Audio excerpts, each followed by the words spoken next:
Hello दोस्तों, good morning. स्वागत है एक बार फिर से आप सभी का एमजेटी एजुकेशन में। साथियों, आज है 23 मई और आज की वीडियो में हम लोग बात करेंगे 23 मई 2025 के most important daily current affair के क्वेश्चंस के बारे में।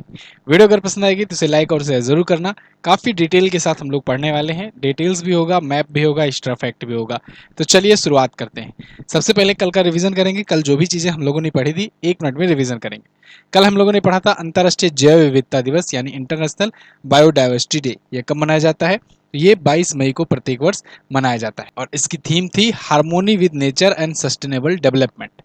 विश्व हाइड्रोजन शिखर सम्मेलन मैंने आपको बताया था, बहुत इंपॉर्टेंट है, इसे याद रखना। ये 2025 का नीदरलैंड में हुआ है। सार्वभौमिक कार्यात्मक साक्षरता का दर्जा हासिल करने वाला भारत का पहला राज्य बन गया है मिजोरम। इसके अलावा और पहला केंद्र शासित प्रदेश पूछा जाएगा तो लद्दाख बताना। डब्ल्यूएचओ ने भारत, नेपाल और श्रीलंका को सार्वजनिक स्वास्थ्य संस्था के रूप में ट्रेकोमा मुक्त घोषित कर दिया था। अब भारत को सर्टिफिकेट वही दिया है।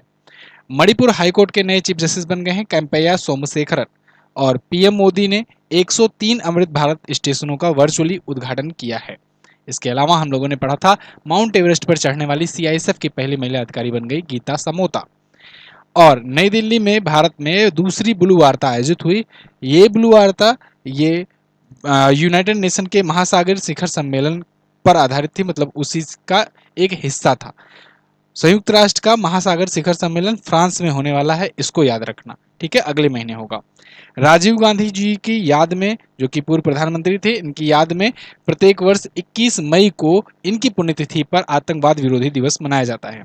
और परमाणु वैज्ञानिक डॉक्टर एम.आर. श्रीनिवासन जी का निधन हो गया। ये टॉप 10 करंट अफेयर के क्वेश्चंस थे कल, जो हम लोगों ने पढ़े थे डिटेल से। आज उनका आपने रिवीजन किया है। इसकी पीडीएफ क्विज वगैरह सब आपको एमजीटी ऐप पर मिल जाएगी। एक जरूरी बात, आज लास्ट डेट है स्टैटिक जी के राफेल 3.0 का। जैसा कि मैंने आपको बताया है कि प्रथा के अनुसार शुरू के 3 दिन आपको डिस्काउंट दिया जाता है, तो उस 3 दिनों तक 69 इसका प्राइस किया गया था। आज उसका आखिरी दिन है, आज के बाद कोई सुनवाई नहीं होगी। इस ई बुक का प्राइस 99 हो जाएगा। ठीक है, जिनको जिनको लेना है एमजेटी ऐप पर जाकर ले, या फिर छोड़ो, एमजेटी ऐप के चक्कर में ना पड़ो।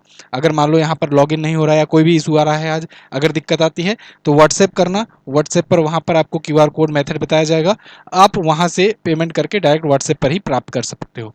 एप्लीकेशन पर लेने का फायदा ये होता है कि आपको हमेशा के लिए मिल जाता है, मतलब आप जैसे व्हाट्सएप से डिलीट भी हो गई, मोबाइल से डिलीट भी हो गई, तब भी आप लॉगिन करके अपना जाकर कितनी भी बार डाउनलोड कर सकते हो।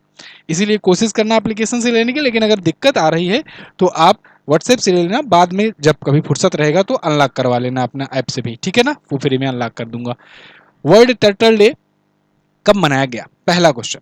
वर्ल्ड टर्टल डे यानी विश्व कछुआ दिवस, ये 23 मई को मनाया जाता है। प्रत्येक वर्ष विश्व कछुआ दिवस कछुआ के संरक्षण के प्रति अवेयरनेस फैलाने के लिए। कछुआ साथियों, ये सबसे सबसे उम्रदराज जीव माना जाता है। बताया जाता है कि 300 वर्ष तक इसकी अधिकतम उम्र होती है, कहीं कहीं तो इससे भी ज्यादा ऊपर के हो जाते हैं। ठीक है, तो 300 वर्ष तक ये जीवित रहने वाला प्राणी है। इस बार की थीम है dancing turtle rocks, dancing turtle rock. ठीक है, तो शुरुआत 2000 से हुई थी, सन 2000 से विश्व कछुआ दिवस मनाने की। ये भी एक महत्वपूर्ण प्रणाली होता है अपने इकोसिस्टम के लिए, खास करके समुद्री इकोसिस्टम के लिए काफी महत्वपूर्ण होता है।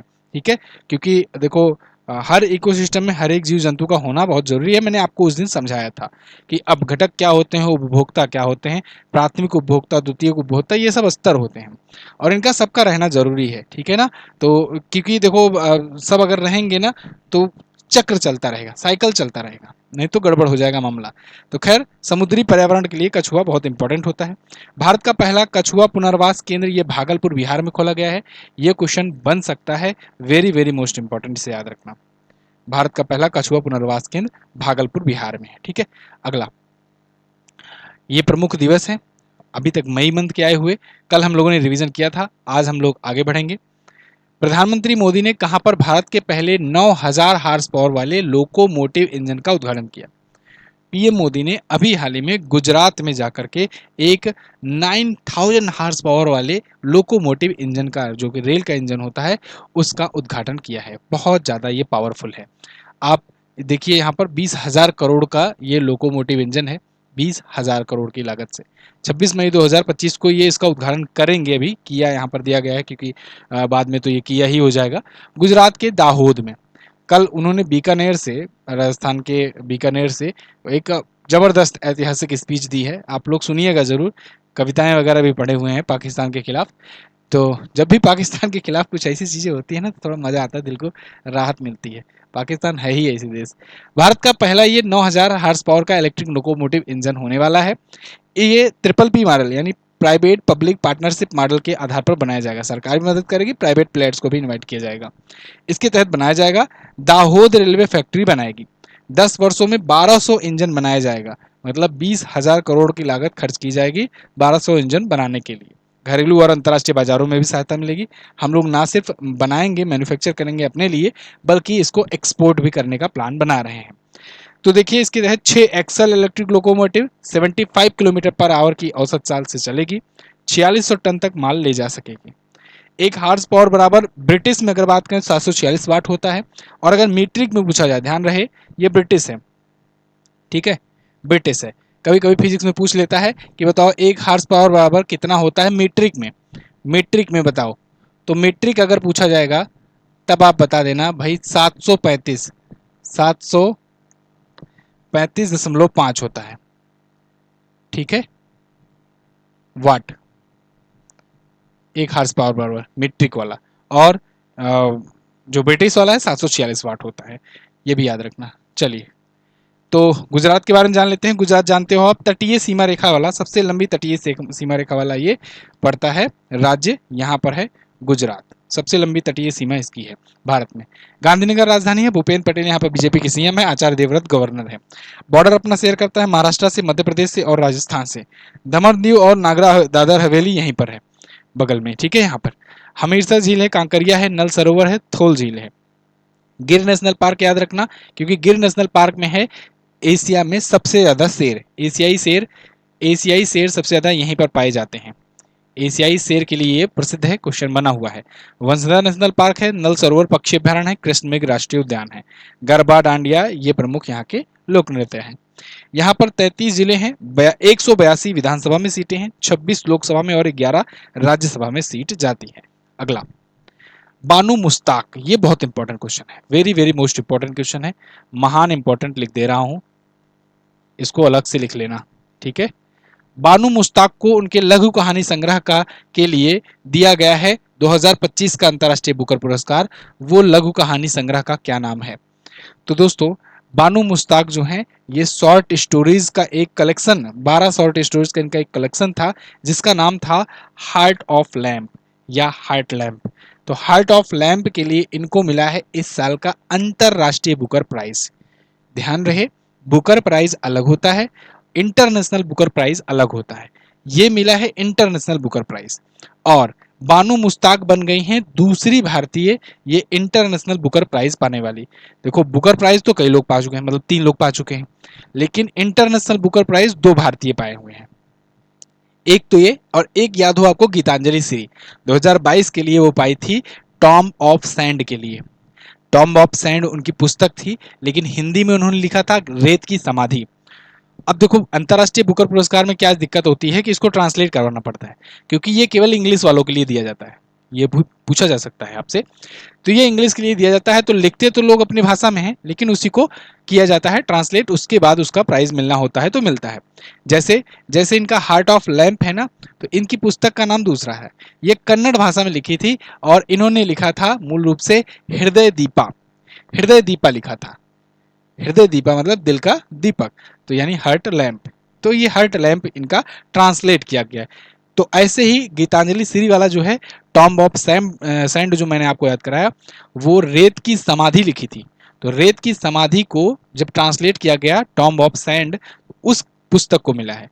कई बार क्या होता है, एग्जामिनर रेत की समाधि के लिए पूछ लेता है, तो इसमें लोग कंफ्यूज हो जाते हैं। तो याद रखना, आपको कंफ्यूज नहीं होना है, आप एनजेटी एजुकेशन के स्टूडेंट हो।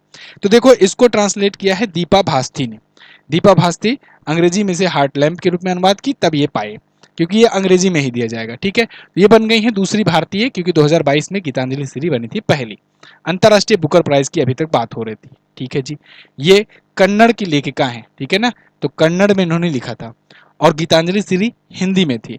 अगर हिंदी में पूछा जाए पहला भारतीय कौन, तो हिंदी में भी पहली भारतीय और ओवरऑल भी पहली भारतीय गीतांजलि श्री। और कन्नड़ में पहली भारतीय पूछा जाए तो कन्नड़ में पहली भारतीय बानू मुश्ताक और दूसरी भारतीय ओबराल में।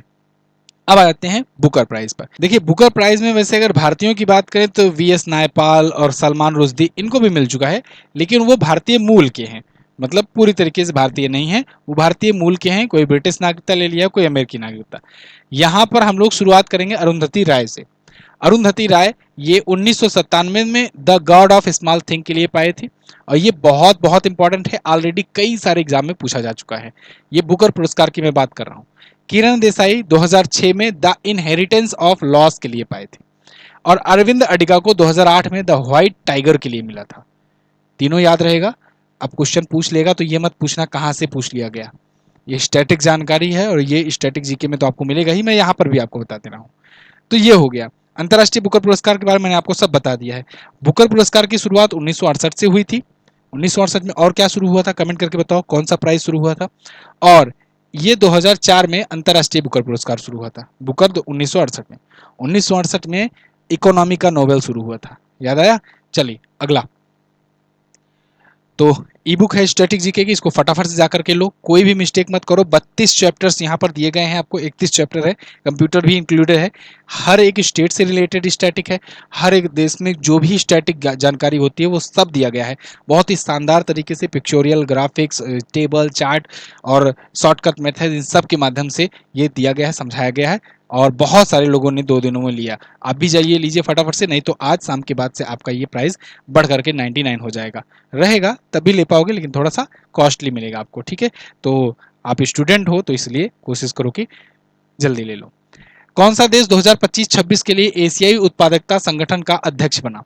तो एशियाई उत्पादकता संगठन और किस वर्ष के लिए? 2025-26 के लिए ये बन गया है अध्यक्ष भारत। एशिया की बात हो रही है तो भारत जो है ताकतवर के रूप में उभर ही रहा है। खैर, एशियन प्रोडक्टिविटी ऑर्गेनाइजेशन एपीओ के लिए अभी ये फॉर्मली भारत को एशियाई उत्पादकता संगठन का अध्यक्ष बनाया गया है। अब इसकी बैठक 67वें सत्र के दौरान होगी। 67वां सत्र के दौरान हुआ 20 से 22 मई 67वां सत्र हुआ। कहाँ पर हुआ ये भी पूछा जाएगा आपसे। तो एशियाई उत्पादकता संगठन, इसका 67वां सत्र जो हुआ था इंडोनेशिया के जकार्ता में हुआ था। कहाँ पर? इंडोनेशिया के जकार्ता में हुआ था एशियाई उत्पादकता संगठन का 67वां सत्र। ठीक है। अब अगले सत्र के लिए हम लोग अध्यक्षता पाए हैं, तो मतलब अगली मेजबानी कहाँ होगी? भारत में होगी। क्लियर है। चलिए, और अभी मैंने नई दिल्ली में आपको ब्लू ओशियन वाला बताया ही शुरुआत में वन लाइनर में। एशियाई उत्पादकता संगठन एक अंतर सरकारी संगठन है, 1961 में स्थापना हुई थी। इसका हेडक्वार्टर जापान में है। 21 देश इससे जुड़े हुए हैं। इंद्र प्रदना सिंगाविंटा इसके अध्यक्ष महासचिव हैं। अगला, हाल ही में किस ग्रह पर शोधकर्ताओं ने एक प्राकृतिक घड़ी जेरोसाइट की संभावना व्यक्त की? तो देखो जेरोसाइट क्या है, जारोसाइट है एक्चुअली में। जारोसाइट बताया जा रहा है एक प्राकृतिक घड़ी है, एक नेचुरल घड़ी है। नेचुरल घड़ी कैसी? ये नहीं जो 24 घंटे में समय बताती है आपका। ये एक वैज्ञानिकों ने, खास करके भारतीय वैज्ञानिकों की टीम ने ये खोजा है मंगल ग्रह पर कि भाई एक ऐसा तत्व है, एक ऐसा पदार्थ है जो कि पिछले 25,000 सालों का रिकॉर्ड ये रखता है अपने पास। मतलब एक्चुअली में ये एक एसिड में रहता है, एसिटिक टाइप का ये एक दुर्लभ पदार्थ है। ये ना समय के साथ साथ ना अपने अंदर चेंजेस करता जाता है, अपने अंदर थोड़े चेंजेस करता जा रहा है और करते ये इतना चेंज हुआ है कि इसमें पुराना वाला भी अभी स्थिति है और वर्तमान वाला, यानी पिछले 50,000 सालों में क्या कुछ परिवर्तन हुए हैं, किस प्रकार से हुए हैं, इनका ये रिकॉर्ड रख रहा है। ये कहना है भारत के साइंटिस्ट की टीम का। इनके अनुसार पोटेशियम लौ हाइड्रॉक्सी सल्फेट खनिज है ये, मतलब ये खनिज का नाम है जो कि मंगल ग्रह पर पाया जाता है, अपने ग्रह पर नहीं है, अपने गोला पर नहीं है। ठीक है।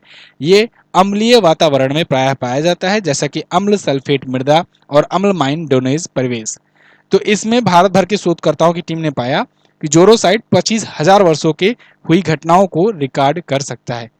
ये समझो अपना ये ब्लैक बॉक्स है ना, जैसे एरोप्लेन में होता है ब्लैक बॉक्स। मंगल ग्रह हमारे सौरमंडल का चौथा ग्रह है। बुध शुक्र पृथ्वी के बाद आता है मंगल, और लाल ग्रह के नाम से जाना जाता है। लाल ग्रह इसलिए कहते हैं क्योंकि इसका कलर लाल है। इसका कलर लाल क्यों होता है ये पूछा जाता है, तो आप बताइएगा।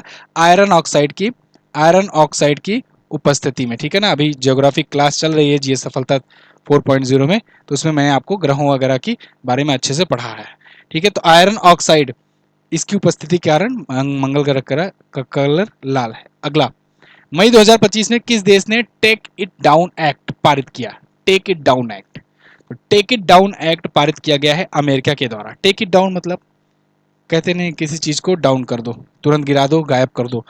तो ये जनरल टर्म में अगर मारपीट में बात करें तो टेक इट डाउन मतलब कि उनको नेस्तनाबूद कर देना। लेकिन अगर सर्वर या ऑनलाइन या सोशल मीडिया की बात करें तो टेक डाउन करना, कहते हैं एक वीडियो टेक डाउन करवा दी, इसका मतलब वीडियो हटवा दी, वीडियो डिलीट करवा दी, या इमेज टेक डाउन करवा दी, ये पोस्ट टेक डाउन करवा दी, तो मतलब वो पोस्ट हटवा दी। तो आप ऐसे ही समझो कि ये जो टेक इट डाउन एक्ट लाया गया है ये इसीलिए लाया गया है कि एआई के जरिए अगर कोई इमेज जनरेट करता है, कोई पोर्नोग्राफी इमेज जनरेट करता है, या किसी के खिलाफ कोई ऐसा टिप्पणी जो उसको स्वीकार न हो, वो कोई ऐसा जनरेट करता है आर्टिफिशियल इंटेलिजेंस के थ्रू, तो उस जनरेटिव एआई की मदद से जो इमेज जनरेट हुआ या वीडियो जनरेट हुआ, डीप फेक वीडियोस बहुत ज़्यादा जनरेट हो जाती हैं, वो सब जनरेट करके अगर कोई पोस्ट करता है तो इस एक्ट के जरिए उसको टेक इट डाउन कर दिया जाएगा। समझ में आई बात? तो ये एक्ट इसीलिए लाया गया है, एआई द्वारा निर्मित डीप फेक सहित अंतरंग छवियों को बिना सहमति के साझा करना अपराध माना गया है इसके तहत। तो एक्शन भी लिया जाएगा, टेक डाउन तो करवा ही दिया जाएगा, एक्शन भी लिया जाएगा। आजकल देखो आप ना, ट्विटर इस चीज में बहुत अच्छा काम कर रहा है। ट्विटर यानी कि एक्स जो है, वो क्या करता है, अगर कोई फर्जी खबर जो है वो पोस्ट करता है, कोई भी अफवाह अपने मनगढ़ंत अगर पोस्ट कर देता है, कोई बड़ी चीज है बड़े मुद्दों पर, तो ट्विटर का उस पर एक नोटिस लिख करके अपने आप चला आता है कि देखिए इसका सच्चाई से कोई लेना देना नहीं है, ये फेक चीज है और ये प्रोपेगेंडा का हो सकता है, इसके लिए ये ऑफिशियल चीज है, इसको चेक करें। हद तो तब हुई थी जब पाकिस्तान ने एक दो बीच में पोस्ट किए थे ऑफिशियल हैंडल से, उसको ट्विटर ने जाकर बता दिया कि ये फेक चीज है और इसकी सच्चाई यहाँ पर है, इन आर्टिकल को आप चेक कीजिए। तो काफी बदनामी हुई थी। खैर वो लोग तो, उनको क्या बदनामी का डर। संयुक्त राज्य अमेरिका की बात करें तो वाशिंगटन डीसी में इसका राजधानी है। डोनाल्ड ट्रंप 47वें नंबर के प्रेसिडेंट हैं। पार्टी का नाम है रिपब्लिकन पार्टी, इनका याद रखना, ये रिपब्लिकन से हैं, जो बाइडन थे डेमोक्रेट से। यूएस डॉलर की मुद्रा होती है। कल मैंने आपको एक वीडियो दी है जिसमें ये साउथ अफ्रीका के प्रेसिडेंट से भिड़ पड़े थे, और क्यों भिड़े थे, भूमि अधिग्रहण कानून क्या था, इसको मैंने आपको अच्छे से समझाया हुआ है, जो वहाँ का एक मुद्दा रहा है दक्षिण अफ्रीका का, काले गोरे का विवाद क्या है, पूरा मैंने समझाया हुआ है, आप जाकर कल रात वाली वीडियो जरूर देखिए। किस राज्य में सिरोही लिली महोत्सव शुरू हुआ? सिरोही लिली महोत्सव, नाता संकीर्तन, सिरोही लिली, संतरा, सांगाई, इसके अलावा कचाई लेमन, ठीक है, ये सब महोत्सव कहाँ मनाए जाते हैं? मणिपुर में। बहुत बार मैंने आपका इसका रिवीजन करवाया है आपको। तो सिरोही लिली जो है, ये सिरोही लिली पुष्प को समर्पित होता है ये त्यौहार, और ये लोग मनाते हैं इसे। कब से? 2017 से मना रहे हैं सिरोही लिली फेस्टिवल। तो मणिपुर में ये जो इस फूल के खिलने के मौसम को ये डेडिकेट करता है अप्रैल से जून के साथ। तो तांगखुल नागा समुदाय के द्वारा ये उरखुल जिले में प्रतिवर्ष आयोजित किया जा रहा है। देखिए और भी यहाँ पर बहुत सारे महोत्सव मैंने लिख रखे हैं, जैसे लाई हरोबा, संतरा, संगाई, सिरुई लिली, कचाई लेमन, इमोइनु इरुप्पा, इसके अलावा जैसे नाता संकीर्तन हो गया, नाता संकीर्तन भी याद रखना। बहुत सारे महोत्सव मनाते हैं ये लोग, मणिपुर के लोग, ठीक है। ये कुछ और महोत्सव रिवाइज कर लो। सिरियू लिली मैंने बताया, मछली महोत्सव भी त्रिपुरा में हुआ था, खुबानी उत्सव ये लद्दाख में हुआ, राष्ट्रीय जनजातीय युवा महोत्सव मिजोरम में, रोंगाली बिहू ये असम में हुआ। रोंगाली बिहू है, 3 प्रकार के बिहू होते हैं, तीनों बिहू असम में।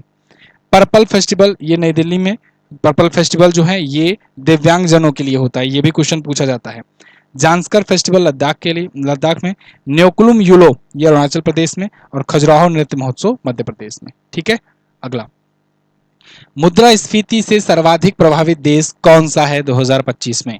सबसे ज्यादा इन्फ्लेशन दुनिया में 2025 में किसका है? तो दोस्तों अभी एक रिपोर्ट आई है जो चौंकाने वाली है। दुनिया में सबसे ज्यादा इन्फ्लेशन वाला देश आज के टाइम पर अर्जेंटीना है। इससे पहले मैं कुछ बताऊं, आप समझो इन्फ्लेशन होता क्या है, मुद्रास्फीति होता क्या है। मुद्रास्फीति मतलब ये कि जब वस्तुओं की डिमांड बहुत कम हो जाए। डिमांड कब कम होता है? जब महंगाई बहुत ज्यादा बढ़ जाए। तो जब ऐसी स्थिति आ जाती है, जब महंगाई, वस्तुओं की कीमतें बहुत ज्यादा बढ़ जाती हैं उसकी मुद्रा कीमत की अपेक्षा, मतलब मुद्रा की वैल्यू घट जाती है और वस्तुओं की कीमत बढ़ जाती है, जिससे क्या होता है कि purchasing power parity purchasing power जो है ये व्यक्तियों की कम होने लगती है। भाई जब बहुत महंगा हो जाएगा, पैसा रहेगा ही नहीं तो कैसे खरीदेगा, तो परचेजिंग पावर कम हो गई। अभी जब आपके पास पैसा ज़्यादा आएगा तो फिर आपकी परचेजिंग पावर बढ़ जाती है, आप तरह तरह के इधर उधर के सामान ऑर्डर करने लगते हो, है ना। तो लेकिन जब परचेजिंग पावर कम हो जाती है, मतलब मुद्रास्फीति बढ़ जाती है, परचेजिंग पावर कम हो जाती है, दाम बढ़ जाते हैं चीज़ों के, चीज़ें महंगी हो जाती है, आपकी मुद्रा की वैल्यू घट जाती है। यही है मुद्रास्फीति। अब देखो, ये अगर भारत की बात करें तो भारत में आरबीआई को स्ट्रिक्ट निर्देश दिया गया है सरकार के द्वारा कि 4 से 6% के बीच में रखो, 2 से 6% की एक्चुअली में 4 के +-2 रखो, ये आरबीआई को निर्देश दिया है। अब आरबीआई की जिम्मेदारी होती है कि देश में मुद्रास्फीति जो है ये 4% +-2 रखे, मतलब 2% से नीचे भी ना होने दे और 6% से ज्यादा भी ना बढ़ने दे। कहते नहीं है, मैं भी आपको कहता रहता हूँ कि बैंकें आजकल क्या करती हैं कि आपको 2% इंटरेस्ट देती हैं, महंगाई चल रही है 6%, मतलब आपका पैसा कम होता रहता है। ऐसे ही यहाँ पर भी है कि आप कोई भी चीज एक साल में जो कीमत है अगली साल उसका 6% ज्यादा पाएंगे। ये है मुद्रास्फीति, मतलब अगर 6% की दर से बढ़ रही है तो वो 6% ज्यादा महंगी हो गई अगले साल। अब ऐसे ही क्या हो, जब मैं आपको कहूं कोई कोई देश ऐसे भी हैं जहां एक वर्ष में जो कीमत है दाम का, अगले वर्ष 140% बढ़ जा रहा है दाम, मतलब उसकी मुद्रास्फीति 140% है, इन्फ्लेशन 140% है। जो अपने यहाँ मैं आपको 6% बता रहा हूँ, वो 6% या 5%, 5.5% के आसपास रहता है, वो यहाँ पर 140% है। तो मतलब कि अर्जेंटीना एक ऐसा देश है जहां 140% से ऊपर चल रहा है इन्फ्लेशन। वेनुजुला दूसरे पर है, 120% चल रहा है। लेबनान यहाँ पर अपना एक क्रांतिकारी देश भी अभी है, मैं आपको दिखाऊंगा अभी टॉप 10 में। लेबनान 95% के आसपास चल रहा है। जिम्बाब्वे है, तुर्की है, सूडान है, तुर्की ये देखो रिश्तेदार, सूडान है, नाइजीरिया है, और ये रहा, ये भाई साहब क्रांतिकारी देश पाकिस्तान, 45% का इनका चल रहा है क्या, इन्फ्लेशन। अभी तो पानी वगैरह बंद हुआ है, अभी तो ये और बढ़ेगा। इजिप्ट है, उसके बाद श्रीलंका है, तो इनके सब में इन्फ्लेशन इतना चल रहा है। तो ये चीज़ें हैं। और अगर अर्जेंटीना की बात करें तो ब्यूनस आयरेस यहाँ की राजधानी होती है, अर्जेंटीनी पेसो यहाँ की मुद्रा होती है, जेवियर माइली यहाँ के राष्ट्रपति हैं। इनको इनवाइट किया गया था कि आओ ब्रिक्स में शामिल हो जाओ, थोड़ा सा तुमको सहूलियत मिलेगी। देखो साउथ अफ्रीका कितना अच्छा कर रहा है, ब्राज़ील कितना अच्छा कर रहा है, लेकिन जेवियर माइली को कहा जाता है ट्रंप का ये भाई है, या ट्रंप का बहुरूपिया है, दूसरा रूप है। तो इसीलिए ये भी इनकी ये हालत है, ये ब्रिक्स नहीं ज्वाइन किए, ना ही ये ज्वाइन किए, ना ही सऊदी अरब ज्वाइन किया। हालांकि सऊदी अरब का अलग ही दबाव था, ट्रंप आने वाले थे और ट्रंप नहीं चाहते थे कि वो शामिल हो, लेकिन फिर भी ब्रिक्स इनको ज्वाइन कर लेना था। खैर, यहाँ पर जैसे ये है वर्ल्ड मैप में अपना प्यारा भारत, तो यहाँ से आप अफ्रीका महाद्वीप पार करो, इसके बाद आपको दक्षिण अमेरिका महाद्वीप मिलेगा, ऊपर उत्तरी अमेरिका मिलेगा, नीचे दक्षिणी अमेरिका। तो दक्षिणी अमेरिका महाद्वीप में आपको ये देश दिख जाएगा अर्जेंटीना, बड़ा सा देश है अर्जेंटीना। इसी ने जीता था क्या, 2022 वाला फीफा वर्ल्ड कप, ठीक है ना। तो लियोनल मेसी यहीं के हैं, अर्जेंटीना के ही। चलिए अगला, 24वीं हिंद महासागर रिम एसोसिएशन की मंत्रिपरिषद की बैठक कहाँ आयोजित की गई। तो 24वीं हिंद महासागर रिम एसोसिएशन यानी IORA की मंत्रिपरिषद की बैठक ये हुई श्रीलंका में। कहाँ पर, श्रीलंका में आयोजित हुई है। आप देखिए यहाँ, India reiterated its commitment toward progress of national of Indian Ocean during 22 IORA meeting. ये एक्चुअली में मीटिंग हुई श्रीलंका में, ये बात ध्यान रखना, ये आर्टिकल तो उससे रिलेटेड है, इंडिया से रिलेटेड, लेकिन मीटिंग ये हुई श्रीलंका में, ठीक है। 21 मई को ये हुआ। Sustainable Indian ocean for future generation, ये इसकी थीम रखी गई। इसे शॉर्ट फॉर्म में IORA की मीटिंग कहते हैं, और एग्जाम में कई बार क्वेश्चन ऐसे बने भी हैं इसकी पिछली जो मीटिंग्स हुई हैं, IORA की बैठक कहाँ हुई, ये पूछा जाता है, ठीक है, याद रखना। तो श्री पी कुमारन जो हैं ये सचिव हैं पूर्व, इन्होंने IORA COM की 24वीं बैठक में भारतीय प्रतिनिधिमंडल का नेतृत्व किया है। इसकी स्थापना 1997 में हुई थी, मॉरिशस में इसका हेडक्वार्टर है। भारत 2025 से 27 के लिए इसकी अध्यक्षता करेगा, मतलब अगली अध्यक्षता भारत को मिलने वाली है, अभी श्रीलंका के पास थी। श्रीलंका की बात करें, जयवर्धने पुराकोट्टी यहाँ की राजधानी होती है, श्रीलंकाई रुपया यहाँ की मुद्रा होती है। श्रीलंका कहाँ पर मिलेगा, भारत के नीचे जस्ट, ये रहा श्रीलंका, ठीक है, ये रहा श्रीलंका छोटा सा। चलिए अगला देखते हैं। भारत के स्टार भाला फेंक एथलीट शिवपाल सिंह पर दूसरी बार डोप टेस्ट में फेल होने पर कितने साल का प्रतिबंध लगाया गया। ये दूसरी बार डोप टेस्ट में फेल हो गए शिवपाल सिंह, भारतीय भाला फेंक के एथलीट हैं, खिलाड़ी हैं, और इन पर कहा जा रहा है कि भाई 8 साल तक का बैन लग सकता है। टोक्यो ओलंपिक में ये भारत की तरफ से गए थे प्रतिनिधित्व करने, उसी ओलंपिक में जिसमें नीरज चोपड़ा ने गोल्ड जीता था। इसके अलावा, हालांकि उसमें ये मेडल नहीं जीत पाए, इसके अलावा ये 2019 के एशियन एथलेटिक चैंपियनशिप में सिल्वर मेडल भी जीते थे भारत के लिए। इन पर दूसरी बार डोप टेस्ट में फेल होने का प्रमाण पाया गया है और इसकी वजह से 8 साल तक का प्रतिबंध लगाया जा सकता है।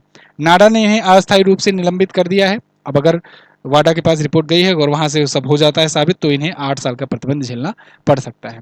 डोपिंग क्या है? डोपिंग खिलाड़ी अगर कुछ ऐसा केमिकल यूज कर ले खेलने से पहले, परफॉर्मेंस देने से पहले, कि जिससे उनका बूस्टअप हो जाए परफॉर्मेंस, तो ऐसी स्थिति में वो डोपिंग कहलाती है। ठीक है, कोई ऐसी इम्प्योरिटी आ जाना जिस वजह से आपकी परफॉर्मेंस बढ़ जाए, तो इस वजह से खिलाड़ियों को ये बिल्कुल रिस्ट्रिक्ट किया रहता है। बाकायदे पूरी लिस्ट आई गई रखी रहती है ना। अच्छा, मैंने आपको एक ऐप भी बताया था कि खेल मंत्रालय ने जारी किया था, KYM app, know your medicine, याद है आपको? Know your medicine app launch किया गया था। ये बहुत इंपॉर्टेंट है। मेडिसिन, ये वाडा के अनुरूप जो दवाइयों की लिस्ट है, मतलब कि जो केमिकल्स की लिस्ट है, कि उसको यहाँ पर दिखा गया था कि आपको ये बीमारी हो तो यही केमिकल खाना है, यही दवाइयाँ खाना है, और जो जनरल दवाइयाँ हैं उसको नहीं खाना है, नहीं यूज करना है, नहीं तो फिर क्या होगा कि आप बैन कर दिए जाओगे और डोपिंग का मामला आपके ऊपर लगा दिया जाएगा। किस केंद्रीय मंत्री ने साइबर अपराध के मामलों से तेजी से निपटने के लिए E0 FIR प्रणाली शुरू की? E0 FIR प्रणाली, इसको केंद्रीय गृह मंत्री अमित शाह जी ने लॉन्च किया है। ये साइबर क्राइम के मामलों से निपटने के लिए है। E0 FIR मतलब आप ऑनलाइन ही, इलेक्ट्रिकली ही, इलेक्ट्रॉनिक माध्यम से ही आप जीरो FIR लिख लोगे। जीरो FIR क्या होता है कि एक बेसिक पहला फर्स्ट इन्फॉर्मेशन रिपोर्ट FIR का फुल फॉर्म होता है। तो FIR में क्या होता है कि थोड़ा सा इन्वेस्टिगेशन वगैरह कर करके, चलो आपकी शिकायत अगर सही है, जेन्युइन है, तो वहां पर लिखते हैं, लेकिन वो ऑफलाइन जाना पड़ता है। लेकिन कभी कभी क्या होता है कि इमरजेंसी में कोई FIR दर्ज करानी होती है, तो उसे छोटे रूप में या कहें जीरो FIR के रूप में दर्ज कर लिया जाता है कि हाँ चलो आपकी बात ले ली गई है। उसके बाद पूर्ण रूप से FIR दर्ज होती है, लेकिन वो भी मानी जाती है कि FIR हाँ आपने करा दिया था। ठीक है, जैसे मान लो आपकी भैंस चोरी हो गई, अब भैंस चोरी हो गई तो आप FIR नहीं कराए, उसके बाद कल को जाकर 2 दिन बाद, 4 दिन बाद फिर कुछ मामला हुआ और आप जाकर के लड़ाई झगड़ा करने लगे, कहे कि ये हमारी भैंस चुराए हुए हैं, और फिर वो कहा कि नहीं ये हम लिए हुए हैं। आप कहोगे नहीं हमारी भैंस 4 दिन पहले खोई थी, पुलिस पूछेगी क्या सबूत है, तो आप क्या बताओगे? FIR कराए होते तो मिल जाती भैंस। तो वही बात है। तो यहाँ पर न्यू जीरो FIR की बात की गई है कि आप ऑनलाइन ही जीरो FIR कर सकते हो। ठीक है ना, मतलब कि दर्ज करा सकते हो अगर आपके साथ साइबर धोखाधड़ी होती है, साइबर फाइनेंशियल क्राइम होता है तो। पायलट प्रोजेक्ट के फिलहाल दिल्ली में लागू कर दिया गया है। दिल्ली वाले अभी इसका लाभ उठा सकते हैं, अभी लखनऊ वाले देखो कब तक आते हैं लाभ उठाने। तो ये थे आज के दिन के टॉप 11 क्वेश्चंस। आई होप आपको वीडियो पसंद आई होगी। तो आप कल का क्वेश्चन देख लीजिए जो मैंने आपसे पूछा था। कल पूछा था कि इटालियन ओपन में महिला एकल खिताब किसने जीता? तो जैस्मिन पाओलिनी ने जीता है। कछुए को वन्यजीव संरक्षण अधिनियम 1972 की किस अनुसूची में शामिल किया गया था? ओलिव रिडले कछुए को तो अनुसूची 1 में शामिल किया गया था। आज आपको क्या बताना है? आज बताना है कि सार्वभौमिक कार्यक्षमता के दर्जा हासिल करने वाला भारत का पहला राज्य या केंद्र शासित प्रदेश कौन सा बना? केंद्र शासित प्रदेश कहें, कौन बना? ठीक है, तो ओवरऑल कौन बना है ये आपको पहले बताना है, और राज्य मैंने आपको कल की वीडियो में बताया था, ये भी बता देना। भारत और एशिया का पहला परमाणु अनुसंधान रिएक्टर कौन सा था? ये कई बार एग्जाम में बन चुका है क्वेश्चन, इसको भी बताइएगा। तो चलिए बहुत बहुत धन्यवाद, मिलेंगे अगली वीडियो में। स्टैटिक जीके की ई बुक जाकर लीजिए, नीचे डिस्क्रिप्शन में लिंक है, पिन कमेंट में भी मैंने छोड़ दिया है। अगली वीडियो में मिलते हैं, तब तक के लिए नमस्कार, जय हिंद, वंदे मातरम।